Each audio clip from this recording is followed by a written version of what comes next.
Ce que nous devons retenir, vous comprendrez que le chef de l'État porte Expo Béton et les questions de révolution urbaine, les questions d'organisation spatiale préoccupent au plus haut point le président de la République.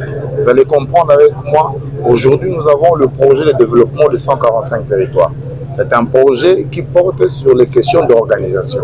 Donc, Expo Béton et le président de la République, en tout cas, nous sommes en communion et en parfaite collaboration pour que la politique des villes, l'organisation des espaces congolais se fasse de façon convenable avec une vision bien définie, celle du président de la République.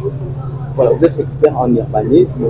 Vu les thèmes ou la thématique évoquée pour cette édition, êtes-vous serein ou optimiste pour la concrétisation et la réalisation de cette thématique? Oui, déjà vous allez comprendre que l'avenir des villes congolaises sont incertains et puis en même temps prometteurs.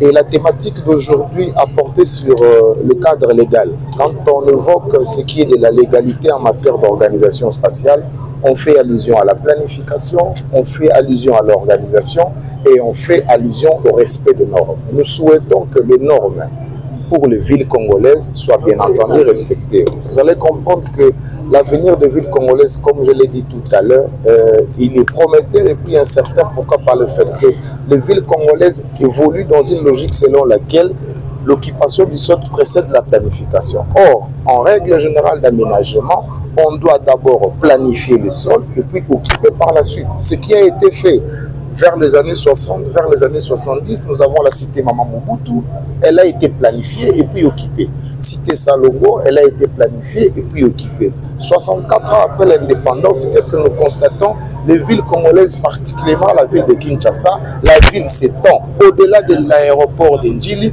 on constate que les gens occupent des espaces de façon désordonnée et que la planification vient par la suite. Et l'organisation des urbanistes congolais souhaite à ce que dans toute démarche d'organisation spatiale, il faut associer le technicien, qui sont les urbanistes, les architectes, les ingénieurs et tout le corps du métier qui évolue dans le domaine de la planification spatiale. Voilà, vous avez parlé de planification et actuellement nous parlons de la révolution. Quelles sont les politiques mises en place une fois que cette révolution aura lieu et quelles sont les mesures qu'on pourra mettre en place pour conserver cette révolution? Les grandes mesures qui doivent être mises en place autour de cette question, c'est d'abord le respect des normes. Nous pouvons avoir de beaux plans, nous pouvons avoir une bonne documentation, nous pouvons avoir de beaux textes autour de la question de l'organisation spatiale. Tant qu'on ne sait pas respecter les règles édictées en matière d'organisation spatiale, nous allons constater le même problème. Nous serons face à des érosions, à des inondations, à des quartiers, à des bidonvilles, à tout dit. Il faut d'abord respecter la loi et plus loin, il faudrait placer aussi l'homme qu'il faut à la place. Les questions d'urbanisme, les questions des villes, c'est comme le corps humain. C'est pourquoi plus loin, on appelle un urbaniste, c'est le médecin de la ville.